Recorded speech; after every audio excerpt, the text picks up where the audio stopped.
ആഗോള സാമ്പത്തിക ആഘാതങ്ങൾക്കിടയിൽ സൗദി സമ്പദ് വ്യവസ്ഥ ശക്തമായി നിലകൊള്ളുന്നതായി കണക്കുകൾ. എണ്ണ ഇതര മേഖലകളിലെ വളർച്ച, പണപ്പെരുപ്പ നിയന്ത്രണം തുടങ്ങിയവയുടെ ഭാഗമായാണ് നേട്ടം.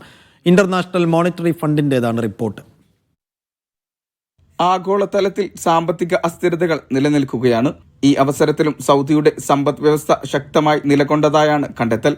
ഇന്റർനാഷണൽ മോണിറ്ററി ഫണ്ട് അഥവാ IMF പുറത്തിറക്കിയ റിപ്പോർട്ടിലാണ് ഇക്കാര്യം വെളിപ്പെടുത്തിയിരിക്കുന്നത്. സമ്പദ് വ്യവസ്ഥ ശക്തമായതിന്റെ പ്രധാന കാരണങ്ങൾ ഇപ്രകാരമാണ്. എണ്ണ വരുമാനത്തിനപ്പുറം വ്യവസായം, ടൂറിസം, സാങ്കേതികം എന്നിവയിൽ നിക്ഷേപം വർദ്ധിപ്പിച്ചു. വിലവർധനാ നിയന്ത്രണം, ജോലി അവസരങ്ങൾ വർദ്ധിച്ചത്, ശക്തമായ ബാങ്കിംഗ് സംവിധാനം, ബിസിനസ് സൗഹൃദ നിയമങ്ങൾ തുടങ്ങിയവയുടെ ഭാഗമായാണ് നേട്ടം. നിലവിലെ നില തുടരുകയാണെങ്കിൽ സമ്പദ് വ്യവസ്ഥ കൂടുതൽ ശക്തമാകുമെന്നും റിപ്പോർട്ടിൽ സൂചിപ്പിക്കുന്നു. Mishal Cherpulassery, media 1, Riyadh.